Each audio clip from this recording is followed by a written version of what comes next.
Hello friends, এগিয়ে চলো 2.0-তে সকলকে স্বাগত। আজ আমরা যে টপিকটা নিয়ে আলোচনা করব তা হলো বিহেভিয়ার অফ গ্যাসেস। তো কোনো টাইম ওয়েস্ট না করে চলুন শুরু করা যাক। আমরা সকলেই জানি পদার্থের তিনটি অবস্থা, কঠিন, তরল আর গ্যাসীয়। আজ আমরা এই গ্যাসীয় অবস্থা নিয়ে আলোচনা করব। প্রথমে আমরা দেখে নিই গ্যাসীয় পদার্থের কয়েকটি বৈশিষ্ট্য। প্রথম পয়েন্ট কি? প্রসারণশীলতা। একটা উদাহরণ দিয়ে আমি শুরু করি। একটি বেলুন যাকে আমি পাম্প দিয়ে ফুলিয়ে দিলাম, অর্থাৎ এর মধ্যে আমি গ্যাস প্রবেশ করালাম। বেলুনের মধ্যে গ্যাস সর্বত্র ছড়িয়ে না পড়লে নিশ্চয়ই বেলুনটি ফুলে উঠবে না। কেন এই সর্বত্র ছড়িয়ে পড়ল? গ্যাসের মধ্যে যে গ্যাসের অণুগুলি বর্তমান আছে, সেই অণুগুলির মধ্যে পারস্পরিক যে আকর্ষণ বল সেটি খুবই নগণ্য, অর্থাৎ প্রায় নেই বললেই চলে। তার জন্য গ্যাস পাত্রের চারিদিকে দ্রুত ছড়িয়ে পড়তে পারে। এর জন্য বেলুনটি সহজেই ফুলে উঠেছে। আর এই গ্যাসটি বেলুনে ভরার সাথে সাথেই গ্যাস এই বেলুনের আকার নিয়েছে, অর্থাৎ এই যে ধর্ম, এটাকে আমরা বলবো প্রসারণশীলতা। এই প্রসারণশীলতা থেকে আমরা গ্যাস সম্পর্কে কী জানতে পারি? গ্যাসের কোনো আকার বা আয়তন নেই। সেটা যদি আমি একটি চোঙাকৃতি সিলিন্ডারে রাখি, তাহলে গ্যাস ওই চোঙাকৃতি সিলিন্ডারের আকার বা আয়তন ধারণ করবে। দ্বিতীয় পয়েন্ট কি? সংকোচনশীলতা। এই বেলুন দিয়েই আমি বলি। চাপকে আমি বাড়ালাম, অর্থাৎ বেলুনের উপর হালকা চাপ প্রয়োগ করলাম যখন উষ্ণতাটি স্থির। এই চাপ দেওয়ার ফলে কি হবে? গ্যাসের যে অণু, তাদের মধ্যেকার যে দূরত্ব সেটা কমে যাবে। ফলে বেলুনটি আগের থেকে আকারে একটু ছোট হয়ে যাবে। এবার আমি উষ্ণতাকে বাড়াবো চাপ পিকে স্থির রেখে। উষ্ণতাকে কমাবো, চাপ পি স্থির থাকবে। যদি আমি উষ্ণতাকে কমাই, সেক্ষেত্রেও গ্যাসের অণুগুলির মধ্যেকার যে আকর্ষণ বল সেগুলো কমে যাবে, ফলে এর আয়তন হ্রাস পাবে। এই যে ধর্ম, এটাকে আমরা বলবো গ্যাসের সংকোচনশীলতা ধর্ম। এরপর আমরা দেখব গ্যাসের চাপ। মনে করুন একটি সিলিন্ডার নিলাম কিংবা একটা পাত্র, যেটাকে আমি গ্যাস ভর্তি করলাম। এরপরে মুখটি বন্ধ করে দিলাম। এরপর কি হবে? গ্যাসের অণুগুলির মধ্যে আকর্ষণ বল নেই বললেই চলে বা প্রায় নগণ্য। তার ফলে গ্যাসগুলি দ্রুত পাত্রের চারিদিকে ছড়িয়ে পড়বে। আর এই অণুগুলি পরস্পরের সঙ্গে ধাক্কা খাবে, আবার দেয়ালেও ধাক্কা খাবে। এই অণুটি যদি দেয়ালে গিয়ে ধাক্কা খায়, আবার সমবেগে ফিরে যাবে, অর্থাৎ গ্যাস এই পাত্র থেকে বেরিয়ে যাওয়ার চেষ্টা করবে। এই বেরিয়ে যাওয়ার জন্য এই পাত্রের দেয়ালের গায়ে একটি বল প্রয়োগ করবে। এই বলকেই আমরা গ্যাসের চাপ বলবো। কিন্তু পুরো পাত্রের গায়ে যদি বল প্রয়োগ করে, সেটাকে আমরা গ্যাসের চাপ কখনোই বলবো না। তো গ্যাসের চাপ আমরা কখন বলবো? মনে করুন এই পাত্রে একটি অংশ কেটে নিলাম।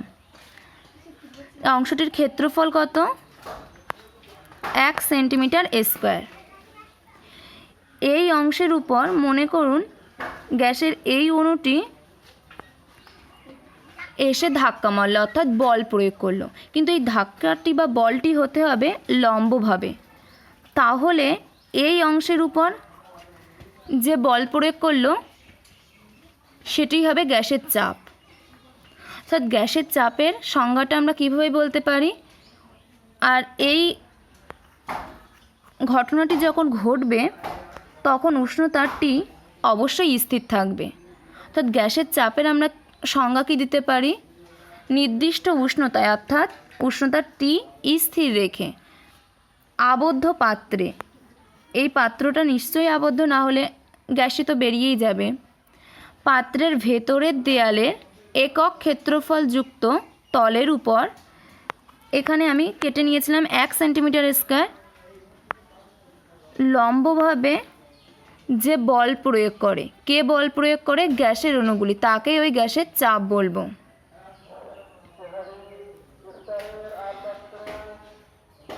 সরি, এই পয়েন্টটা হবে 4। এরপর গ্যাসের উষ্ণতা। একটি গ্যাসের উষ্ণতা যদি আমি বাড়াই, এর মধ্যেকার অণুগুলির যে দূরত্ব সেগুলি বেড়ে যাবে, ফলে গ্যাস দ্রুত সম্প্রসারিত হবে, অর্থাৎ এর গতিশক্তি বৃদ্ধি পাবে, ফলে গ্যাসের আয়তন বাড়বে। আর গ্যাসের উষ্ণতা যদি আমি হ্রাস করি, তাহলে কি হবে? এই অণুগুলির মধ্যেকার যে দূরত্ব সেগুলি আরও কমে যাবে।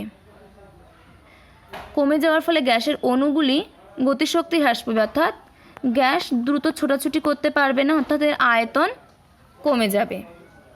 এই ছিল গ্যাসের উষ্ণতা, কিভাবে গ্যাসের আয়তনের উপর কাজ করে। এরপর আমরা দেখব বায়ুমণ্ডলীয় চাপ কী। আমরা সকলেই বায়ুমণ্ডলের মধ্যেই বাস করি। আমি যেখানে বসে আছি কিংবা আপনি যেখানে এখন আছেন, সেটা নিশ্চয়ই বায়ুমণ্ডল, না হলে আমরা থাকতে পারতাম না। আর বায়ুমণ্ডল এই কথাটির মধ্যেই, বায়ুমণ্ডলীয় চাপ এই কথাটির মধ্যেই এর সংজ্ঞা সম্পর্কে আমরা আইডিয়া করতে পারি। অর্থাৎ বায়ুমণ্ডল যে চাপ দেবে, অর্থাৎ বায়ুমণ্ডলের যে ওজন পড়বে, সেটাই হবে বায়ুমণ্ডলীয় চাপ। তাই বলে এই না যে সমস্ত বিশ্বে যে বায়ুমণ্ডল আছে তার পুরো চাপটাই বায়ুমণ্ডলীয় চাপ। বায়ুমণ্ডলীয় চাপ কোনটি?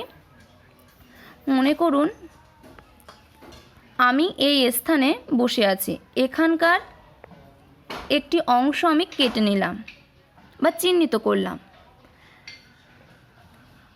এর ক্ষেত্রফল কত? 1 সেন্টিমিটার স্কয়ার, মানে একক ক্ষেত্রফল। এই ক্ষেত্রফলের উপর এই বায়ুমণ্ডল লম্বভাবে যে চাপ বা ওজন দেবে, সেটি হচ্ছে এই স্থানের বায়ুমণ্ডলীয় চাপ। অর্থাৎ বায়ুমণ্ডলীয় চাপের প্রপার সংজ্ঞা কী দেব? কোনো স্থানে একক ক্ষেত্রফলের উপর লম্বভাবে বায়ুমণ্ডলের যে ওজন পড়ে বা বায়ুমণ্ডলের চাপ দেয়, তাকে স্থানের বায়ুমণ্ডলীয় চাপ বলবো। এই বায়ুমণ্ডলীয় চাপকে আমরা কোন যন্ত্রের সাহায্যে মাপতে পারি?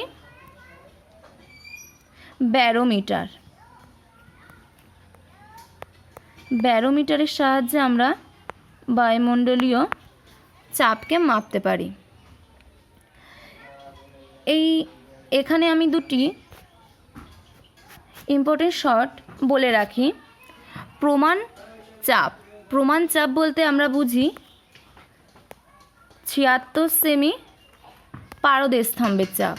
আর প্রমাণ উষ্ণতা বলতে আমি বুঝি 0 ডিগ্রি সেলসিয়াস বা 273 কেলভিন উষ্ণতাকে। এটাকে কি বলি? প্রমাণ উষ্ণতা। আর 76 সেমি পারদস্তম্ভের চাপকে আমরা বলি প্রমাণ বায়ুমণ্ডলীয় চাপ। এরপর আমরা গ্যাসের চাপের পরিমাণ কোন যন্ত্রের সাহায্যে মাপি সেটা দেখব। ম্যানোমিটার এই যন্ত্রের সাহায্যে আমরা গ্যাসের চাপ মাপতে পারি। গ্যাসের চাপ আমরা কিভাবে মাপি? ম্যানোমিটার যন্ত্রটি দেখতে ইউ আকৃতি, এখানে যন্ত্রটি দেওয়া আছে। ম্যানোমিটার যন্ত্রটি দেখতে কি ইউ আকৃতির একটি কাঁচ নল, যার একটি বাহু বড় আর একটি বাহু ছোট। এই যন্ত্রের মধ্যে আংশিকভাবে আমি কিছু পরিমাণ পারদ নিয়ে নিলাম, আর এর ছোট বাহুটি একটি আবদ্ধ গ্যাস জারের সঙ্গে যুক্ত করে দিলাম। এরপর 3টি অবস্থার সৃষ্টি হবে।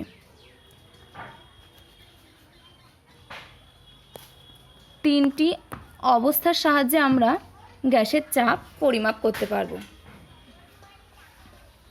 ধরে নিচ্ছি আমরা বায়ুমণ্ডলীয় চাপ ক্যাপিটাল পি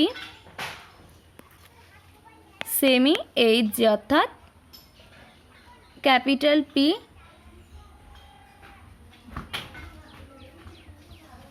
প্রমাণ চাপ, যে প্রমাণ চাপকে আমরা পারদস্তম্ভের চাপের দ্বারা ডিনোট করি। আর গ্যাসের যে চাপ সেটা হলো small P semi H G. প্রথম যে অবস্থার সৃষ্টি হবে সেখানে ইউ আকৃতির এই নল দুটিতেই পারদস্তম্ভের উচ্চতা কি সমান হবে, অর্থাৎ এক্ষেত্রে বায়ুমণ্ডলীয় চাপ আর গ্যাসের চাপ দুটি সমান। অর্থাৎ বায়ুমণ্ডলীয় চাপ নির্ণয় করলে আমরা গ্যাসের চাপ নির্ণয় করতে পারবো। দ্বিতীয় যে অবস্থার সৃষ্টি হবে সেখানে ইউ আকৃতির যে নল তার দীর্ঘ নলটিতে পারদস্তম্ভের উচ্চতা বেশি হবে, আর যে নলটি ছোট সেখানে পারদস্তম্ভ নিচে নেমে যাবে। আর এই যে উচ্চতার পার্থক্য সেটাকে আমরা এইচ ধরে বায়ুমণ্ডলীয় চাপ নির্ণয়ের যে সমীকরণ পাই সেটা হলো গ্যাসের চাপ স্মল পি সমান বায়ুমণ্ডলীয় চাপ ক্যাপিটাল পি প্লাস এইচ। 3 নম্বর যে অবস্থার সৃষ্টি হবে এখানে যে দীর্ঘ বাহু সেখানে পারদস্তম্ভের উচ্চতা কমে যাবে এবং যে ছোট যে বাহুটা পারদস্তম্ভ এর উচ্চতা বেশি হবে। এই উচ্চতার পার্থক্যকে যদি আমরা এইচ ধরি তাহলে এক্ষেত্রে গ্যাসের চাপ নির্ণয় করব স্মল পি সমান capital P minus H centimetre H G. এই তিনটি পদ্ধতিতে আমরা গ্যাসের চাপ নির্ণয় করতে পারি। এরপর আমরা দেখব বয়েলের সূত্র। বয়েলের সূত্র বলার আগে আমি একটা ছোট উদাহরণ দিই। মনে করুন একটি সিলিন্ডার, এর মধ্যে গ্যাস দিয়ে আমি পূর্ণ করেছি। এখন উষ্ণতাটি স্থির রেখে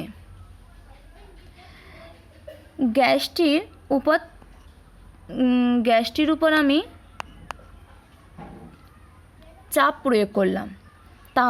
তাহলে কি হবে, গ্যাসের মধ্যকার অণুগুলির মধ্যে যে দূরত্ব সেটা হ্রাস পাবে, ফলে গ্যাসের আয়তন ভি কমে যাবে। আবার যদি আমি গ্যাসের চাপ বাড়াই, যদি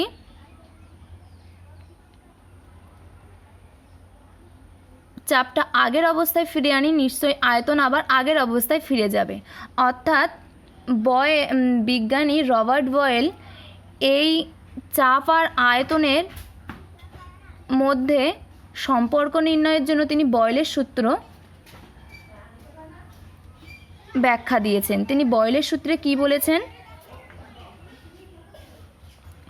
উষ্ণতা অপরিবর্তিত রেখে নির্দিষ্ট ভরে, এখানে এই গ্যাসের ভর নির্দিষ্ট থাকবে, অর্থাৎ এন মোল যদি নেওয়া হয় তাহলে এন মোল পরিমাণ গ্যাস নিয়েই এই পরীক্ষাটি করা হবে। অর্থাৎ তিনি কি বলেছেন, উষ্ণতা নির্দিষ্ট বা অপরিবর্তিত রেখে নির্দিষ্ট ভরের গ্যাসের আয়তন গ্যাসের চাপের সঙ্গে ব্যস্তানুপাতে পরিবর্তিত হবে, অর্থাৎ ভি সমানুপাতিক 1/p। গ্যাসের চাপ বাড়ালে আয়তন কমবে, গ্যাসের চাপ যদি কমায় আয়তন বাড়বে। এর গাণিতিক রূপ কি,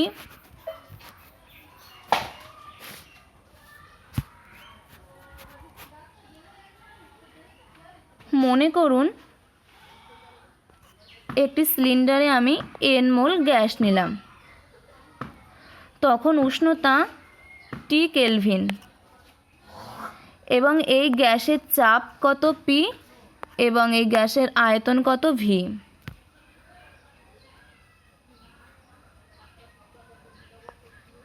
গ্যাসের আয়তন কত V।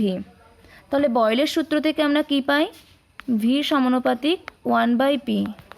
এখান থেকে আমরা লিখতে পারি VP সমান K, অর্থাৎ K সমান কি? ধ্রুবক। একই উষ্ণতায়, অর্থাৎ উষ্ণতা একই এবং এই গ্যাসের যে ভর n সেটা একই রেখে এই চাপকে আমি বাড়িয়ে P2 করলাম এবং আয়তনকে বাড়িয়ে V2 করলাম। তাহলে বয়লের সূত্র অনুসারে আমি কি লিখতে পারি?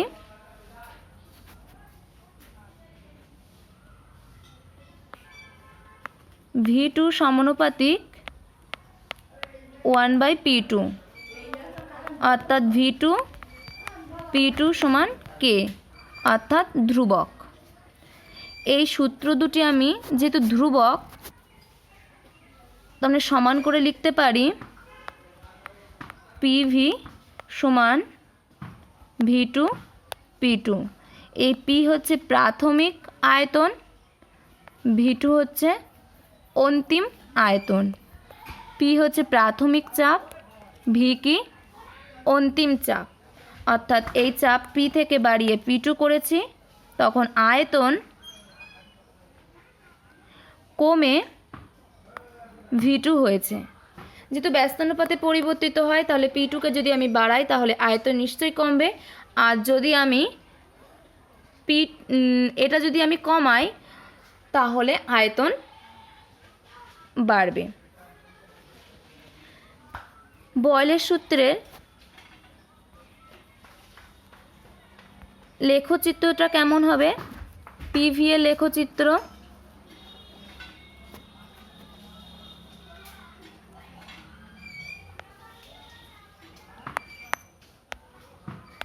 x আর y অক্ষ। আমি x অক্ষ বরাবর আয়তন V এবং y অক্ষ বরাবর চাপ P কে ধরলাম। আমাদের সমীকরণটা কী ছিল? V সমানুপাতিক 1/P, অর্থাৎ P যখন ম্যাক্সিমাম হবে V তখন মিনিমাম হবে, অর্থাৎ Pর মান যখন সর্বোচ্চ হবে V এর মান তখন সর্বনিম্ন হবে।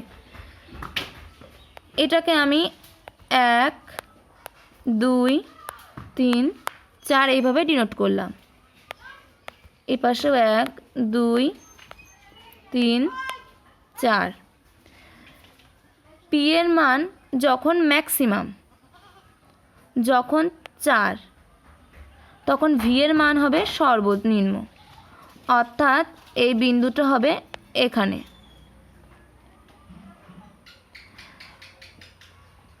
এইভাবে এক এক করে বাড়াচ্ছি।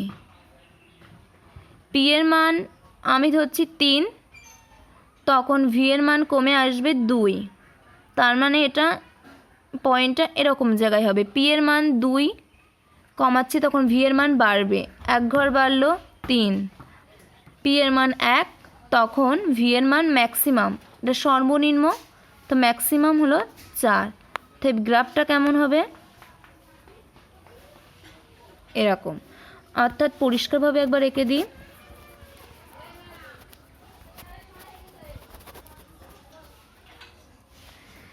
PV লেখচিত্রে x আর y অক্ষ, x অক্ষ বরাবর আয়তন V, y অক্ষ বরাবর চাপ P কে ধরে বয়লের সূত্রের যদি গ্রাফ আঁকা হয় তাহলে সেটা এরকম হবে। এরপর আমি বয়লের সূত্রের দ্বিতীয় নম্বর গ্রাফ PV ভার্সেস P লেখচিত্র।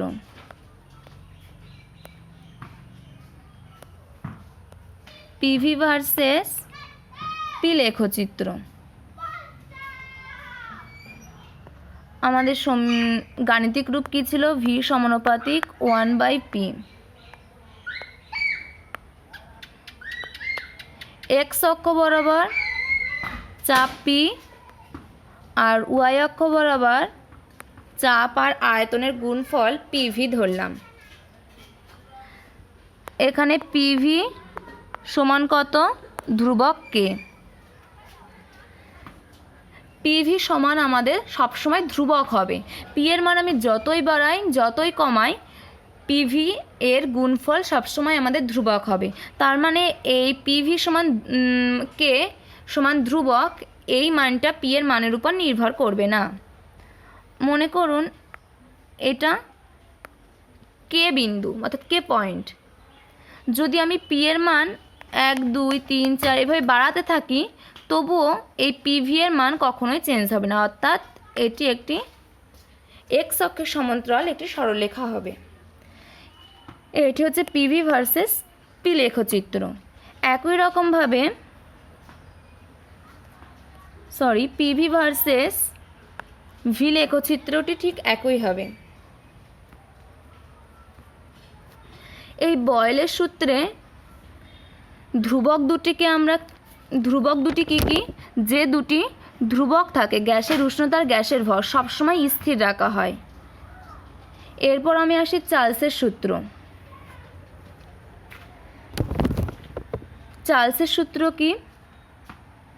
আগে ছিল গ্যাসের উষ্ণতা স্থির বয়েলের সূত্রের ক্ষেত্রে, আর চার্লসের সূত্রের ক্ষেত্রে হবে চাপ স্থির। একটি আবদ্ধ পাত্রে কিছু পরিমাণ গ্যাস নিলাম, যার আয়তন ভরটা নির্দিষ্ট n মোল, আর এখানে চাপ পিটাও স্থির অর্থাৎ নির্দিষ্ট। এবার আমি এটাকে উত্তপ্ত করছি। মনে করুন যখন আমার উষ্ণতা টি 0 ছিল, তখন এই গ্যাসের আয়তন ছিল V0। যদি আমি গ্যাসের উষ্ণতা টিকে বাড়িয়ে T1 করি, তখন এই গ্যাসের আয়তন কত বৃদ্ধি পাবে? গ্যাসের আয়তন বৃদ্ধি পাবে এই V0 সাপেক্ষে। তো এই ঘটনাকে নিয়ে চার্লস তিনি কি বলেছেন? গ্যাসের আয়তন বৃদ্ধি পাবে 0 ডিগ্রি সেন্টিগ্রেড উষ্ণতায় যত আয়তন ছিল তার 200, তার 1/273 অংশ, অর্থাৎ 1/273 অংশ। তার মানে তার গাণিতিক সূত্রের গাণিতিক রূপটি কেমন হবে? মনে করুন 0 ডিগ্রি সেন্টিগ্রেড উষ্ণতায় গ্যাসের আয়তন V0, উষ্ণতা আমি বৃদ্ধি করে 1 ডিগ্রি সেন্টিগ্রেড করলাম। এখন আমার আয়তন বৃদ্ধি পেয়ে হলো V1। এই V1 সমান আমি কি লিখতে পারবো? চার্লস যে সূত্র সম্পর্কে বলেছেন, সেই সূত্রে কি ছিল? 0 ডিগ্রি সেন্টিগ্রেড উষ্ণতায় ওই গ্যাসের আয়তনের 1/273 অংশ যথাক্রমে বৃদ্ধি পাবে যদি আমি 1 ডিগ্রি সেলসিয়াস উষ্ণতা বৃদ্ধি করতে চাই কোনো গ্যাসের আয়তনকে। তা গ্যাসের আয়তন আগে ছিল V0, আর এই V0-এর 1/273 অংশ বৃদ্ধি পাবে, অর্থাৎ T1 ডিগ্রি সেন্টিগ্রেড উষ্ণতায় চার্লসের সূত্রের গাণিতিক রূপ হবে V0 প্লাস V0 ইন্টু 1/273। যদি আমি T ডিগ্রি সেন্টিগ্রেড উষ্ণতা বৃদ্ধি করতে চাই, তাহলে এর গাণিতিক রূপ কত হবে?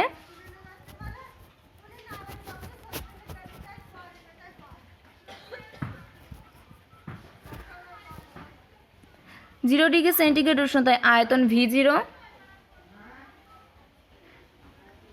টি ডিগ্রি সেন্টিগ্রেড উষ্ণতায় আয়তন যদি ভিটি হয় তাহলে ভিটি সমান আমরা লিখতে পারি V0 প্লাস টি বাই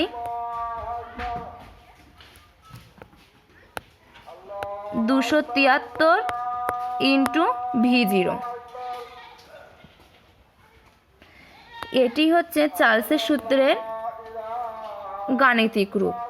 চার্লসের সূত্রটা আমি আর একবার বলছি। চাপ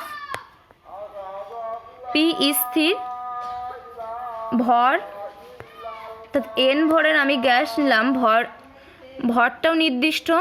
কোনো গ্যাসের আয়তন আমি প্রতি 1 ডিগ্রি সেলসিয়াস উষ্ণতা বৃদ্ধি বা হ্রাসের জন্য 0 ডিগ্রি সেলসিয়াস উষ্ণতায় ওই গ্যাসের যে আয়তন ছিল সেই আয়তনের 1/273 অংশ যথাক্রমে বৃদ্ধি পাবে বা হ্রাস পাবে। যদি আমি 1 ডিগ্রি সেলসিয়াস উষ্ণতা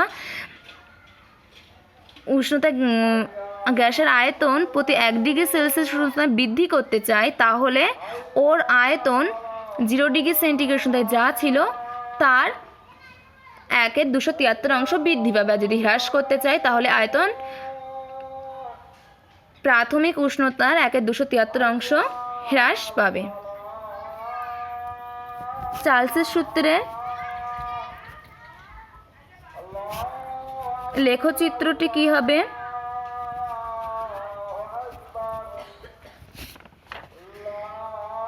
পি আর টি লেখচিত্র, পি ভার্সেস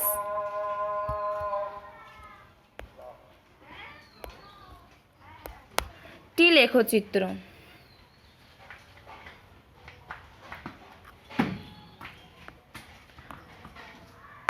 এক্স অক্ষ বরাবর আমি উষ্ণতা টিকে ধরলাম আর ওয়াই অক্ষ বরাবর আয়তন ভিকে ধরলাম।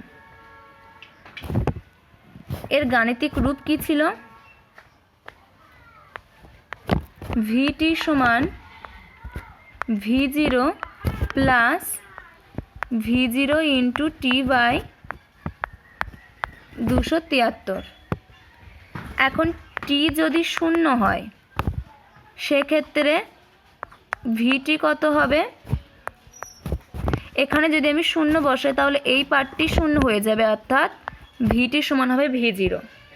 অর্থাৎ টি সমান 0 বিন্দুতে ভি এর একটা নির্দিষ্ট মান থাকবে, কত? ভিটি। অর্থাৎ এটি মূল বিন্দুগামী হবে না, কিছুটা উপর থেকে শুরু হবে। এটাকে যদি আমি বাড়াতে চাই তাহলে এটি নেগেটিভ পাশে এসে মিলিত হবে, অর্থাৎ এই বিন্দুটা হবে -273 ডিগ্রি সেলসিয়াস। এই -273 ডিগ্রি সেলসিয়াসকে আমরা উষ্ণতাকে আমরা পরম শূন্য উষ্ণতা বলবো। পরম শূন্য উষ্ণতা হলে কাকে বলবো? -273 ডিগ্রি সেন্টিগ্রেড উষ্ণতাকে। কারণ এই উষ্ণতায় আয়তনটি 0 হয়ে যাচ্ছে।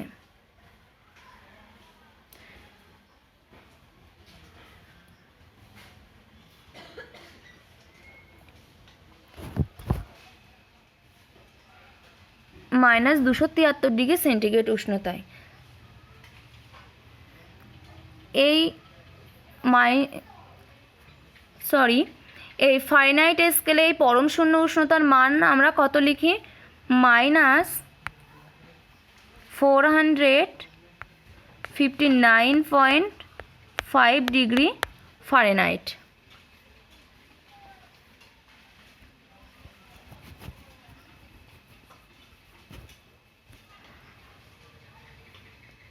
উষ্ণতার পরম স্কেল। উষ্ণতার পরম স্কেল বলতে আমরা কি বুঝি?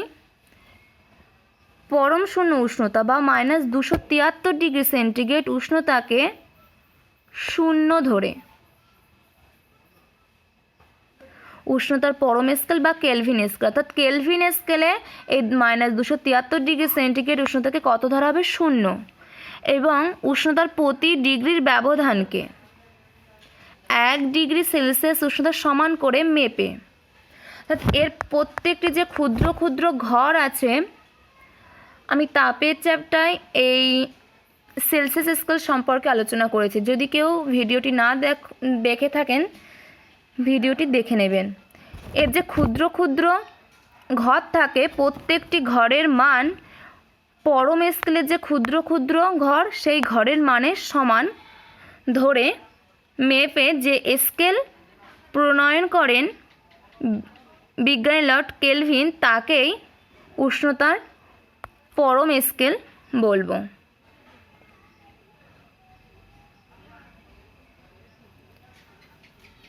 আর এই -273°C উষ্ণতাকে আমরা পরম বলি কেন? কারণ এই উষ্ণতায় গ্যাসের আয়তন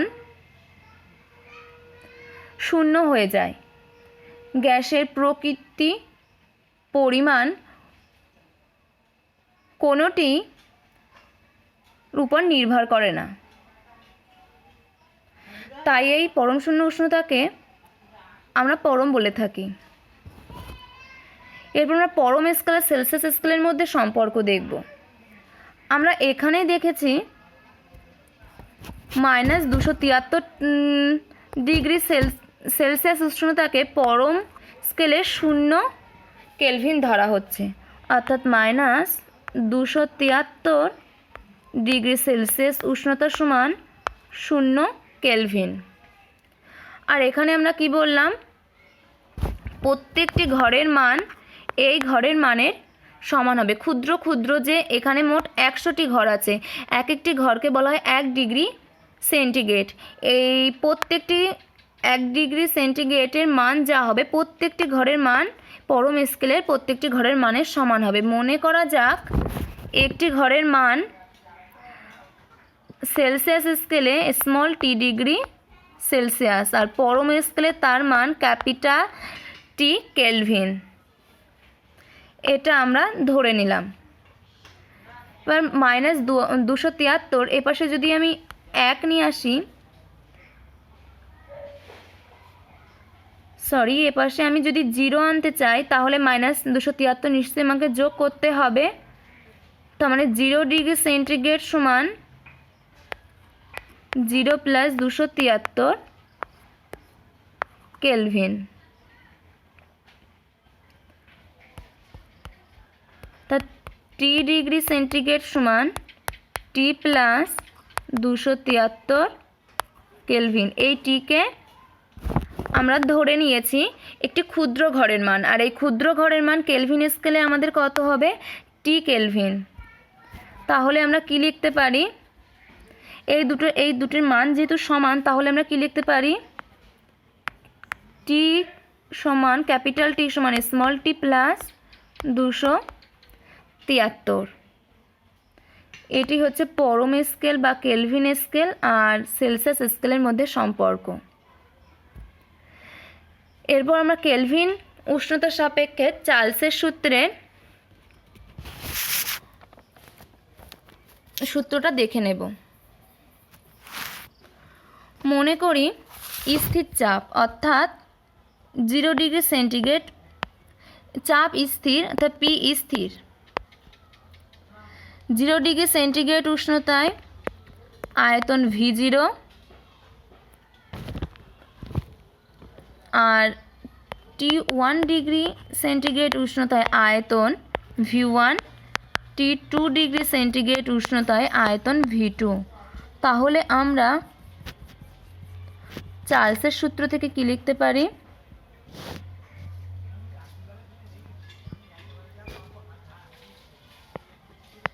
V1 সমান V0, T1 তার মানে 1°C, তার মানে T1°C উষ্ণতা আমরা আয়তন কত ছিল? V1। তার মানে V1 সমান V0 plus V0 into T/273। এটাকে আমরা V0 কমন নিলাম, 273 প্লাস এটা T1 হবে। যেহেতু আমরা T T1 উষ্ণতায় আয়তন V1 ধরেছিলাম, T1/273। এটাকে আমরা ধরে নিই কেলভিন স্কেলে ক্যাপিটাল T1 কেলভিন, তার মানে V0 ক্যাপিটাল T1/273। এই সমীকরণটা আমাদের পরে কাজে লাগবে।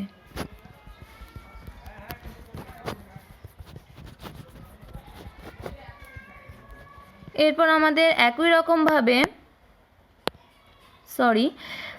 T2 ডিগ্রি সেন্টিগ্রেড উষ্ণতায় আয়তন V2 ধরে চার্লসের সূত্র থেকে পাই V2 সমান V0 plus V0 into T2/273।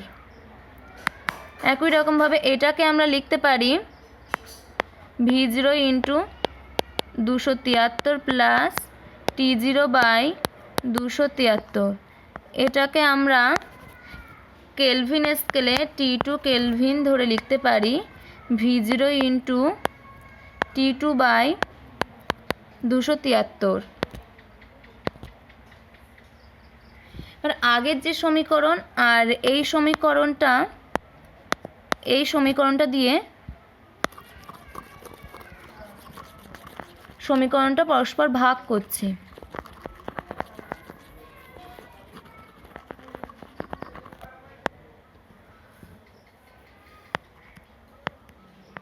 V1/V2 কত ছিল? V0 ইন্টু ক্যাপিটাল T1/273 ভাগ করলে যেহেতু আমাদের উল্টে যায়, আমি একেবারে লিখছি 273 ভাগ V0 ইন্টু T2। তার মানে কাটাকুটি করলে আমাদের থাকে T1/T2। অর্থাৎ এটার সমান আমরা কি লিখতে পারি? ধ্রুবক। অর্থাৎ এটাকে আমরা লিখতে পারি V সমানুপাতিক T। যদি এটা হচ্ছে কেলভিন উষ্ণতার সাপেক্ষে চার্লসের সূত্রের গাণিতিক রূপ। এটাকে আমরা ভাষায় কিভাবে প্রকাশ করতে পারি? এখানে আমি আগেই বলেছি, যখন 0 ডিগ্রি সেন্টিগ্রেড উষ্ণতা, T ডিগ্রি সেন্টিগ্রেড উষ্ণতা এবং T2 সেন্টিগ্রেড উষ্ণতা ধরে নিয়েছি, তখন আমি বলে দিয়েছি চাপ P স্থির। এটাকে আমি ভাষায় কিভাবে প্রকাশ করব? চাপ P স্থির রেখে নির্দিষ্ট ভরের যে কোনো গ্যাসের আয়তন ওই গ্যাসের কেলভিন উষ্ণতার সমানুপাতিক। এটি হলো কেলভিন উষ্ণতার সাপেক্ষে চার্লসের সূত্র। এরপর আমরা দেখব চার্লস আর বয়লের সমন্বয় সূত্র। মনে করি নির্দিষ্ট ভর। চার্লসের সূত্রে কি ছিল? উষ্ণতা স্থির ছিল আর গ্যাসের ভর স্থির ছিল। আর বয়লের সূত্রে আর চার্লসের সূত্রে কি? চাপ স্থির আর গ্যাসের ভর স্থির। অর্থাৎ এই দুটো যদি আমি কম্বাইন করি তাহলে কি স্থির হচ্ছে? গ্যাসের ভর স্থির। তাই নির্দিষ্ট ভরে অর্থাৎ ভর স্থির রেখে গ্যাসের আয়তন V1, চাপ P1 এবং পরম উষ্ণতা যথাক্রম উষ্ণতা হলো T1। চাপ স্থির রেখে প্রথমে চাপ স্থির রাখছি, অর্থাৎ চার্লসের সূত্র প্রয়োগ করছি। চাপ স্থির রেখে আমি উষ্ণতাকে বাড়িয়ে T1কে T2তে করলাম। তখন আয়তন পরিবর্তিত হয়ে, মনে করো আয়তন V1 থেকে পরিবর্তিত হয়ে V ড্যাশ হলো। তাহলে চার্লসের সূত্র থেকে আমরা কি পাই? কেলভিন, যেহেতু আমি এই টিটা কেলভিন স্কেলে ধরে নিয়েছি, তার মানে কেলভিন স্কেলের সাপেক্ষে চার্লসের সূত্র অনুসারে কি পাই? V'/T2 সমান V1/T1। এখান থেকে আমি V ড্যাশের মান বার করে রাখছি। V ড্যাশ সমান কি হবে? V1 T1/2। V1 T2 by T1। এখানে আমার চাপ P1 কিন্তু স্থির, চার্লসের সূত্র প্রয়োগ করলাম। এরপর আমি বয়েলের সূত্র প্রয়োগ করব। এই সমীকরণটাকে মাথায় রাখবেন। এরপর আমি বয়েলের সূত্র প্রয়োগ করব।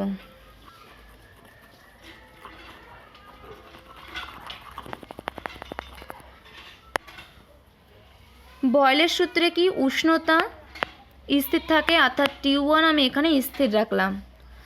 চাপ P1 ছিল, সেখান থেকে গ্যাসের চাপ আমি বাড়িয়ে P2 করলাম। তার মানে গ্যাসের আয়তন V' থেকে পরিবর্তিত হয়ে V2 হলো। তাহলে বয়েলের সূত্র আমি কি দেখলাম, গ্যাসের আয়তন যেহেতু আমার চার্লসের সূত্রের সময় আয়তন বাড়িয়ে V' ছিল, সেখান থেকে বয়েলের সূত্র যখন আমি এবার প্রয়োগ করছি তখন আয়তন V2 হলো। তাহলে বয়েলের সূত্র থেকে আমি কি পাচ্ছি, P1 V' সমান P2 V2। এখানে আমি V' মান বসাবো। V' মান কত ছিল, উপরের দিক থেকে মুছে দিয়ে উপরে লিখছি। V' মান আমি কত বের করে রেখেছিলাম, আপনারা নিশ্চয়ই খাতা কলম নিয়ে বসবেন, V' মান খাতায় লেখা থাকবে, সেখান থেকে দেখে নেবেন। V1 T2 by T1। এখানে আমি মানটি বসাচ্ছি। তার মানে P1 সমান P1 into P1 into V1 T2 by T1। এটা সমান কত হবে,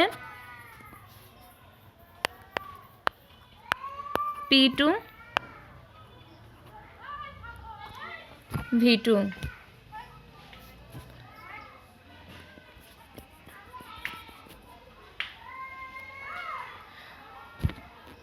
P2 V2। তার মানে এখান থেকে আমরা কি পাচ্ছি, P1 by V1 by T1, R P2 V2 R T2 এক পাশে নিয়ে গেলে কি হচ্ছে, P2 V2 বাই T2। এটি হচ্ছে চার্লস এবং বয়েলের সমন্বয় সূত্র। তো বন্ধুরা, এই চ্যাপ্টার আরও কিছু অংশ আমাদের পড়ানো বাকি আছে, সেটা আমি পরের ভিডিওতে কমপ্লিট করব। তো আজ আমি এই অধ্যায়ের যেটুকু পড়লাম সেটা চার্লস আর বয়েলের সূত্রে সমন্বয় সূত্র পর্যন্ত, আর পরের ভিডিওতে আমি শেষ করার চেষ্টা করব। তো পরের ভিডিওতে আবার দেখা হচ্ছে। Good bye.